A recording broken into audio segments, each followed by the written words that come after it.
All right, everybody, welcome back. We are doing another deep dive today, and this time we are looking at Rumi. Yeah. Rumi, the great Persian poet, and specifically his ideas on purifying the psyche. Yeah. And so the source that we're using is it's an English translation. Yeah. It's one of many, but it's meant to make his work accessible to young English speakers. Right. And so I've had some experience with Rumi's poetry before. Yeah. I always find it very beautiful and very challenging. Yeah. But what's striking to me about this particular translation is that it frames like the whole thing around this metaphor of polishing iron. Right. Like you would polish a piece of metal, like to get the tarnish out to reveal like the brightness beneath. Mm-hmm. And he's applying that same metaphor to the human psyche, to the human soul. Yeah, and I think that's a great way to think about it, because it is, it's this process of we have this sort of inner light or this inner truth or this inner beauty, right, but it gets covered over by the experiences of life, the challenges, the difficulties. Yeah, it's like all this gunk builds up. Yeah, the gunk. And we have to kind of like chip away at it. That's right. To reveal what's underneath. And actually, this reminds me a lot of there's a similar idea in Hinduism and Buddhism too. Yes, definitely. That we all have like this true self, this Atman, this Buddha nature. Right. But it's hidden. Covered over. It's right? covered over by Maya, by illusion, by all the distractions of the world, and by the things we do to ourselves. The ways that we sort of add to that tarnish. Yeah, so it's not just stuff that's happening to us from the outside, but it's also like our own, negative thoughts and behaviors. Exactly. Yeah, the things that we do that sort of contribute to that darkness.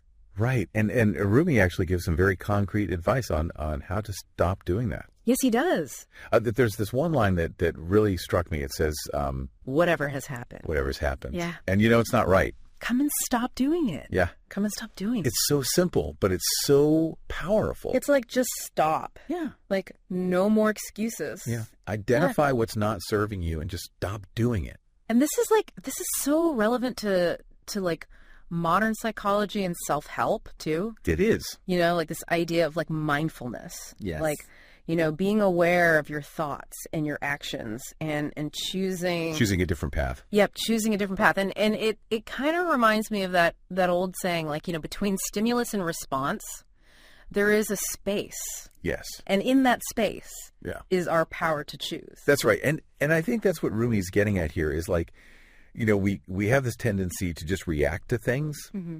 But if we can just pause for a moment and really consider... Like create that space. Create that space, exactly. Yeah. Then we can start to make different choices. Yeah. Right? So it's like he's encouraging us to cultivate that space between the stimulus and the response. Yes. And to choose wisely. And I think that's where the real work of purifying the psyche comes in. And this idea of like the consequences of our actions, and how they kind of like build up over time. Yes.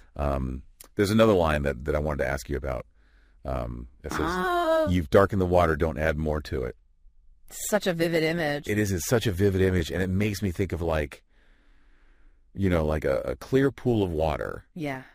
And then just dropping like drops of ink into it, yeah, and how those drops of ink just like spread out and cloud the water. I think it's harder and harder to see through it. Right. And it's like, those drops of ink are like our negative actions, our negative thoughts. Or mistakes. Or regrets. The things that we do that we know are not right. Yeah. And they cloud our inner vision. Right. They prevent us from seeing clearly. Mm-hmm. They prevent us from seeing the truth. And they also affect the people around us.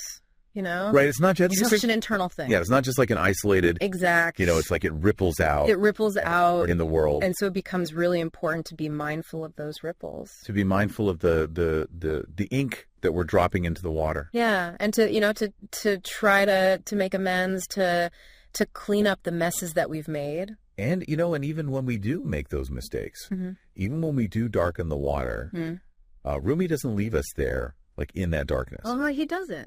There's this other really beautiful line that says, let's see. Amidst all the darkness. Yes. The truth of realities was shown to you so you could find the path to salvation. Yeah, so even in the midst of all that darkness, like there's still that truth. That glimmer of hope. Yeah, that glimmer of hope, that path to salvation. And it's like he's saying that like the darkness itself can be like a teacher. Yes. Like it can reveal things to us. It can show us the way out. Yeah, it can show us the way out if we're willing to look for it. To learn from it. So like if we're going to like try to sum this all up for our listener, like what are the key takeaways from Rumi's wisdom on purifying the psyche? I think the biggest thing is to just pay attention. Pay attention. Pay attention to the things that are clouding your inner self. To the ink in the water? Yeah, exactly. To the tarnish on the iron. Yeah, and then make a conscious effort to stop doing those things. To stop adding more. To stop adding more ink, to stop tarnishing the iron even further. Right. And then remember that even in the midst of darkness, there's always a path toward clarity and truth. Yeah, it's like there's always that glimmer of hope. There's always that possibility of transformation. Always. And so for all of you listening out there, I want you to consider this question. Okay. If our hearts are like iron, what are the tools that we can use to polish them? I like that. What are the practices, the actions, the ways of being that can help us to reveal that inner brightness? That's a good question to ponder. Yeah, and I think that's something that Rumi would want us to think about and to experiment with. Absolutely, and to keep polishing. Keep polishing. Always keep polishing. All right, everybody, thanks for joining us for another deep dive. See you next time. We will see you next time.